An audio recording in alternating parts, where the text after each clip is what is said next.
Hello साथियों, नमस्कार। मैं भोले शंकर जोशी, फिजियोथेरेपिस्ट। मैं आज आपको एक और वीडियो शेयर कर रहा हूं। आप इसको पूरा देखें, अंत तक देखें, तभी आपको इसकी जानकारी मिल पाएगी।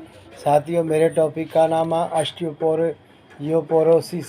का मतलब है जो वृद्धावस्था की आहट के संकेत में होती है। ऑस्टियोपोरोसिस का अर्थ है हड्डियों की मौजूद जैविक तंतुओं का कम होना, अनिवार्य होना, जिससे हड्डियों का घनत्व कम हो जाता है। जो हमारी हड्डी है उसका घनत्व कम हो जाता है और वह भंगुर हो जाती है।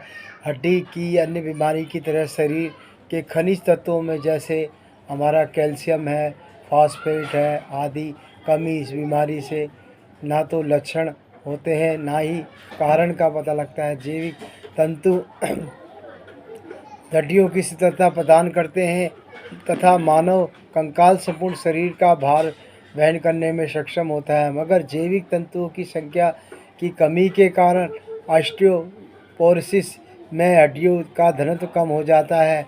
इसके कारण हड्डियाँ अपनी उसी शरीर के दबाव से क्षतिग्रस्त हो जाती है जिसे उन्होंने बचपन से जवानी से संभाल कर रखा जाता है। और दरअसल ऑस्टियोपोरोसिस की हड्डियों की भंगुरता भी अपने आप ही कई समस्या नहीं है। इसे इसे इसके कारण छोटी मोटी चोट जैसे फिसलना, ज़मीन पे गिर जाना आदि और हड्डियों की क्षतिग्रस्त है जान परेशानी पैदा करता है।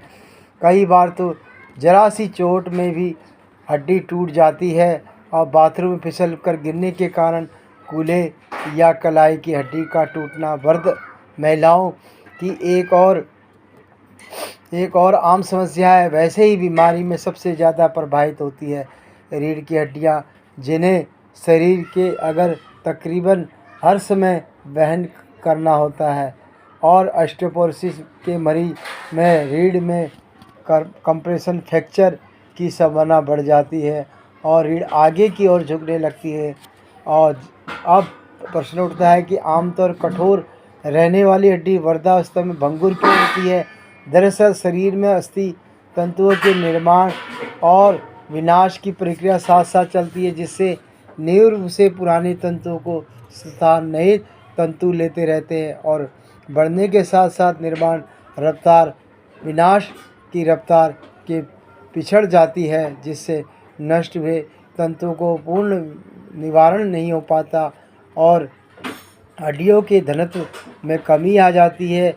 यह एक शाश्वत प्रक्रिया है जिससे प्रत्येक मनुष्य गुजरना पड़ता है, मगर कोई निवास और निर्माण प्रक्रिया कुछ ज़्यादा असंतुलित हो जाती है, जिसे कम उम्र में भी ऑस्टियोपोरोसिस का खतरा बढ़ जाता है। कुछ हार्मोन असंतुलित स्राव, शरीर में वसा की मात्रा में परिवर्तन, शरीर के श्रम में कभी श्रेष्ठ विशेष दैनिक जीवन में हड्डियों की शरीर में का वजन ना पड़ना आदि कारण ऑस्टियोपोरोसिस होने की संभावना बढ़ाते हैं।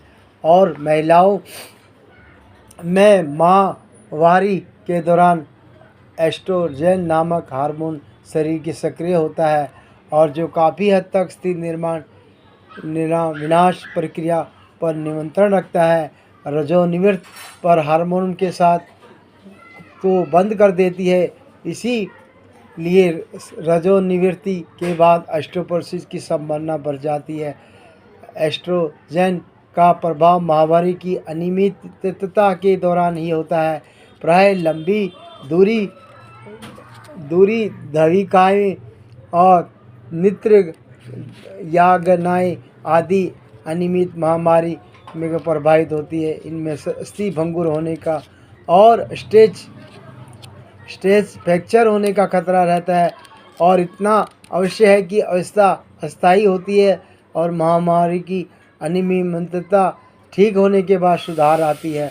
ऑस्टियोपोरोसिस को हम अपने आप कई लक्षण नहीं होते, इसलिए इसे खामोश रोग भी कहा जाता है।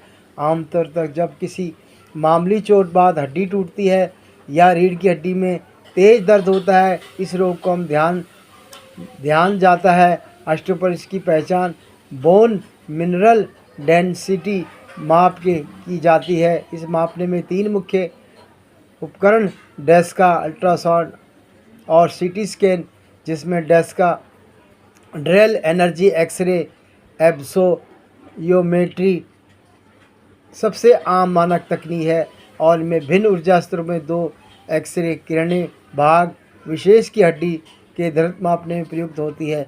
क्या ऑस्टियोपोरोसिस को क्या रोका जा सकता है? यह प्रश्न काफ़ी समय चिकित्साविदों और वैज्ञानिकों ने चुनौती का काम कर रहा है। आमतौर पर यह माना जाता है जीवन के आरंभिक दौर में कैल्शियम का कम सेवन ऑस्टियोपोरोसिस की संभावना बढ़ाता है, मगर विचित्र बात यह है कि बाहर देश में अफ्रीका में ऑस्टियोपोरोसिस की प्रभावित लोगों की संख्या अमेरिका जैसे ब्रिटेन तुलना काफ़ी कम है, जबकि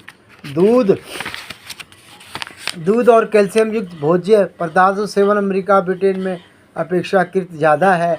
यह बात ऑस्टियोपोरोसिस के दूसरे बड़े कारण यानी कि जीवन में शारीरिक श्रम के अभाव से ध्यान दिलाती है। अस्थि निर्माण कोशिकाएं ऑस्टियोब्लास्ट दबाव आकर सक्रिय होती है। इसके दबाव अभाव अस्थि विनाश की कोशिका ऑस्टियोक्लास्ट का सक्रिय करता है। शरीर रूप में सक्रिय लोगों की हड्डियों में समुचित दबाव पड़ता है। तो साथियों, ये वीडियो मैंने आपको ऑस्टियोपोरोसिस के बारे में बताया। आप इसके बारे में बताएं, लाइक करें, सब्सक्राइबर करें जो नए हैं, और मुझे बताएं, तभी इसी प्रकार की आगे भी वीडियो शेयर करता हूं। जब तक के लिए धन्यवाद, फिर मिलेंगे।